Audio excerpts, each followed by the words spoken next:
सुबह की ठंडी हवा में घर की खिड़की से आती हल्की सी रोशनी कमरे में फैली थी। तभी फोन की घंटी बजी। नींद के बोझिल पलकों के बीच अलका ने फोन उठाया। दूसरी तरफ से सुनाई देती आवाज में एक खौफनाक सन्नाटा था। अनिष्ट की आशंका से उसका दिल तेजी से धड़कने लगा। सोनम की सास, जिनका बुढ़ापा अस्पताल के वेंटिलेटर पर ठहरा हुआ था, रात को ही विदा हो गई थीं। ऋषि, उठिए, सुमित भाई साहब की मां चली गईं। अलका ने धीमे स्वर में अपने पति को जगाया। इस एक वाक्य के साथ ही दिन की शुरुआत बदल गई। जीवन के रूटीन ने एक और करवट ली, जिसमें उदासी और मातम घुला हुआ था। घर में हलचल शुरू हो गई। दोनों ने कॉलेज से छुट्टी ली और घर के काम निबटाने लगे।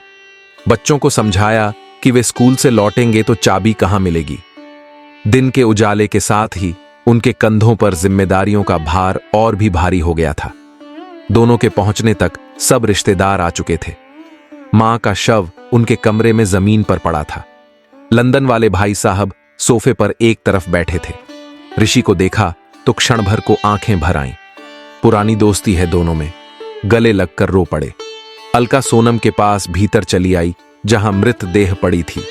दोनों बड़ी बहनें भी एक तरफ बैठी सबको बता रही थीं कि अंतिम समय पर कैसे प्राण छूटे।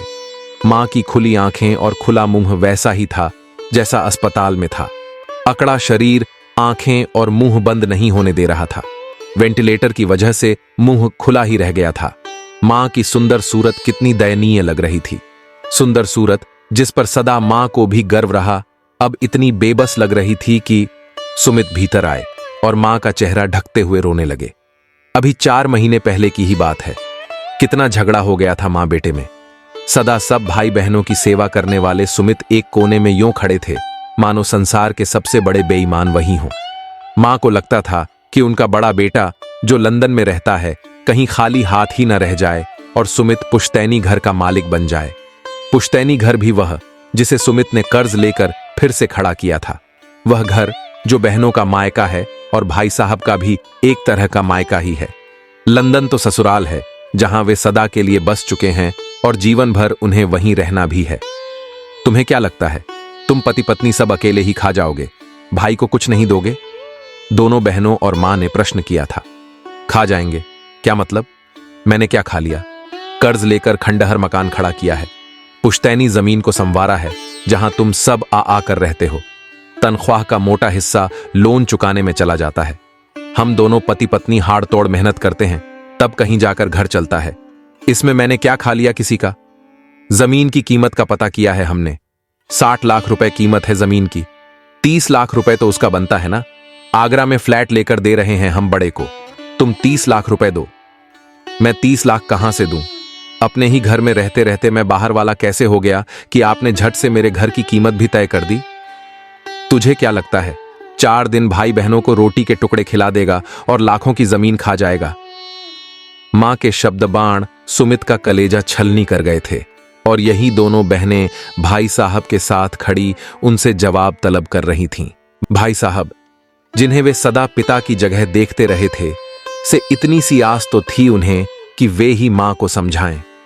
क्या मात्र रोटी के टुकड़े डाले हैं उन्होंने सबके सामने?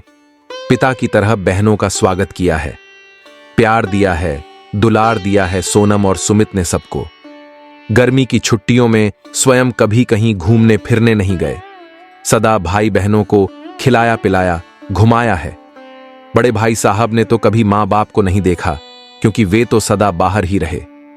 पिताजी अस्पताल में बीमार थे, तब उनके मरने पर ही 2 लाख रुपए लग गए थे। पिछले साल मां अस्पताल में थीं, 3 लाख रुपए लग गए थे। हर साल उन पर 1 लाख रुपए का बोझ अतिरिक्त पड़ जाता है, जो कभी उनका अपना पारिवारिक खर्च नहीं होता। इन तीनों भाई बहनों ने कभी कोई योगदान नहीं किया। कैसे होता है, किसी ने नहीं पूछा कभी। 30 लाख रुपए हिस्सा बनता है, सबसे आगे होकर मां ने कह दिया था। तो क्या वह घर का नौकर था जो सदा परिवार सहित सबकी ताबेदारी ही करता रहा? बेशर्मी की सभी हदें पार कर ली थीं दोनों बहनों व भाई साहब ने, और मां का हाथ उन तीनों के ऊपर था। उसी रात पसीने से तरबतर सुमित को अस्पताल ले जाना पड़ा था। ऋषि और अलका ही आए थे मदद को। तनाव अति तक जा पहुंचा था, जिस वजह से हल्का सा दिल का दौरा पड़ा था। क्या कसूर था सुमित का?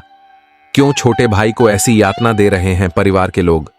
भाई साहब की लंदन जाने की तारीख पास आ रही थी और आगरा में दोनों बहनों ने भाई के लिए जो फ्लैट खरीदने का सोच रखा था वह हाथ से निकला जा रहा था।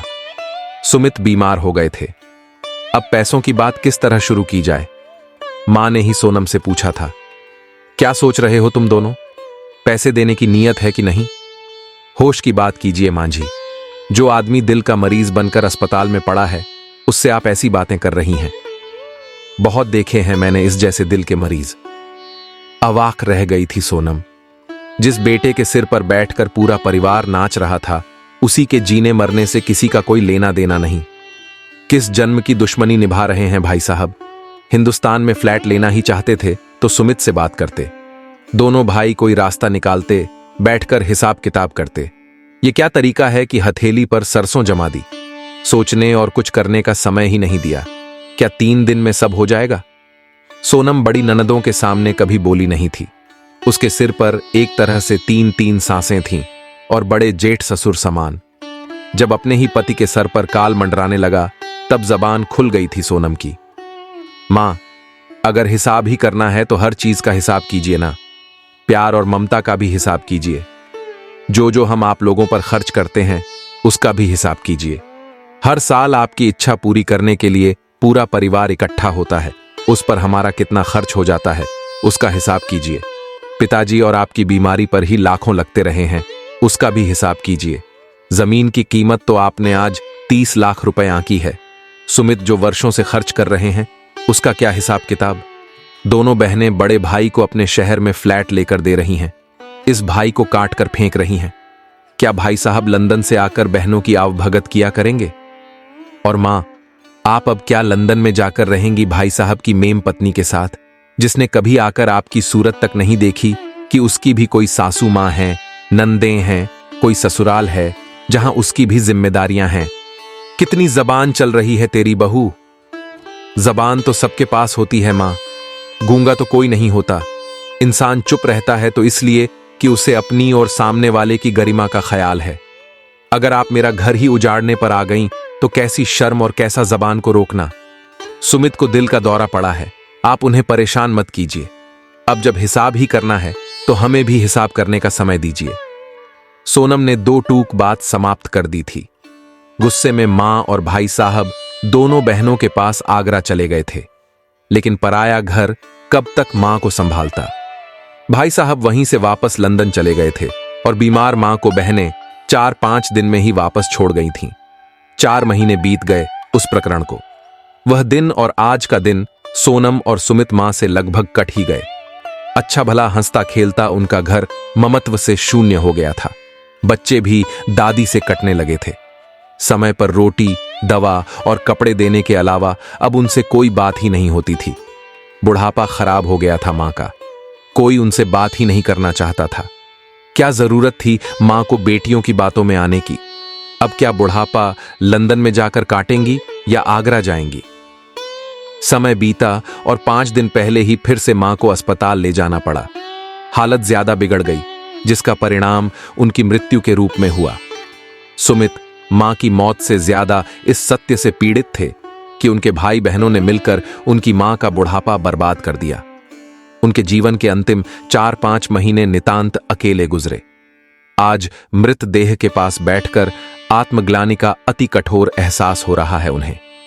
क्यों सोनम ने मां से सवाल जवाब किए थे, क्यों वह चुप नहीं रही थी।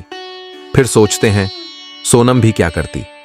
पति की सुरक्षा में वह भी ना बोलती तो और कौन बोलता। उस पल की जरूरत वही थी जो उसने किया था। कहां से लाते हुए 30 लाख रुपए, कहीं डाका मारने जाते या चोरी करते। रुपए क्या पेड़ पर उगते हैं जो वे तोड़ लाते। अच्छा भला खुशी खुशी उनका घर चल रहा था, जिसमें सुमित मानसिक शांति के साथ जीते थे। हर साल कंधों पर अतिरिक्त बोझ पड़ जाता था, जिसे वे इस एहसास के साथ सह जाते थे कि यह घर उनकी बहनों का मायका है, जहां आकर वे कुछ दिन चैन से बिता जाती हैं। बुजुर्गों की दुआएं और पिताजी के पैरों की आहट महसूस होती थी उन्हें। उन्होंने कभी भाई साहब से यह हिसाब नहीं किया था कि वे भी कुछ खर्च करें। वे भी तो घर के बेटे ही हैं ना। अधिकार और जिम्मेदारी तो सदा साथ साथ ही चलनी चाहिए ना। कभी जिम्मेदारी नहीं उठाई तो अधिकार की मांग भी क्यों? कभी सुमित सोचते कि क्यों मां दोनों बेटियों की बातों में आकर उनके प्रति ऐसा कहती रहीं कि वे दिल के मरीज बनकर अस्पताल पहुंच गए। मां की देह पर दोनों भाई गले लगकर रो ही नहीं पाए, क्योंकि कानों में तो वही शब्द गूंज रहे हैं, क्या तुम दोनों पति पत्नी अकेले ही सब खा जाओगे? बेटा बहू बनकर सबकी सेवा आव भगत करने वाले क्षण भर में मात्र पति पत्नी बनकर रह गए थे। एक दूसरे से पीड़ा साझी न करते करते ही मां का दाह संस्कार हो गया। 13 दिन पूरे हुए और नाते रिश्तेदारों के लिए प्रीति भोज हुआ। सब विदा हो गए, रह गए सिर्फ भाई साहब और दोनों बहनें। आइए भाई साहब, हिसाब करें। सुमित ने मेज पर कागज बिछाकर उन्हें आवाज दी। बहनें और भाई साहब अपना अपना सामान पैक कर रहे थे। कैसा हिसाब? भाई साहब के हाथ रुक गए थे। वे बाहर चले आए। सुमित के स्वर में अपनत्व की जगह कड़वाहट थी, जिसे उन्होंने पूरी उम्र कभी महसूस नहीं किया था। बचपन से लेकर आज तक सुमित ने सदा बच्चों की तरह रो रो कर ही भाई को विदा किया था। सब हंसते थे सुमित की ममता पर, जो भाई को पराए देश विदा नहीं करना चाहता था। मां की देह पर दोनों मिलकर रो नहीं पाए। क्या इससे बड़ा भी कोई हिसाब होता जो वे कर पाते? 30 लाख रुपए का हिसाब। पिछली बार मैं हिसाब नहीं दे पाया था ना, अब पता नहीं आपसे कब मिलना हो। सोनम भी पास चली आई थी, यह सोचकर कि शायद पति फिर कोई मुसीबत का सामना करने वाले हैं। बच्चों को उनके कमरे में भेज दिया था, ताकि बड़ों की बहस पर उन्हें यह शिक्षा न मिले कि बड़े होकर उन्हें भी ऐसा ही करना है। पास चले आए भाई साहब। भीगी थीं उनकी आंखें, चेहरा पीड़ा और ममत्व सब कुछ लिए था। हां, हिसाब तो करना ही है मुझे, मैं बड़ा हूं ना, मैं ही हिसाब नहीं करूंगा तो कौन करेगा? जेब से एक लिफाफा निकाला भाई साहब ने, सोनम के हाथ पर रखा। असमंजस में थे दोनों। इसमें 50 लाख रुपए का चेक है, तुम्हारी अंग्रेज जेठानी ने भेजा है। उसी ने मुझे मेरी गलती का एहसास कराया है। यह हमारा घर, हम दोनों की हिस्सेदारी है, तो जिम्मेदारी भी तो आधी आधी बनती है ना। तुम अकेले तो नहीं हो ना, जो घर की दहलीज संवारने के लिए जिम्मेदार हो। हमारा घर संवारने में मेरा भी योगदान होना चाहिए। सुमित चौंक गए और सोनम भी हैरान रह गई। 13 दिन पहले जब एयरपोर्ट पर पैर रखा था, तब एक प्रश्न था मन में। एक घर है यहां जो सदा बाहें पसार कर मेरा स्वागत करता है। ऐसा घर जो मेरे बुजुर्गों का घर है, मेरे भाई का घर है। ऐसा घर जहां मुझे वह सब मिलता है जिसे मैं करोड़ों खर्च करके भी संसार के किसी कोने में नहीं पा सकता। यहां वह है जो अमूल्य है और जिसे मैंने सदा अपना अधिकार समझकर पाया भी है। मुझे माफ कर दो तुम दोनों, मुझे अपने दिमाग से काम लेना चाहिए था। अगर आगरा में घर लेना ही होगा तो किसी और समय ले लूंगा, मगर इस घर और इस रिश्ते को गंवा कर नहीं ले सकता। तुम दोनों मेरे बच्चों जैसे हो, तुम्हारे साथ न्याय नहीं किया मैंने। मानो जमी हुई काई किसी ने एक ही झटके से पोंछ दी।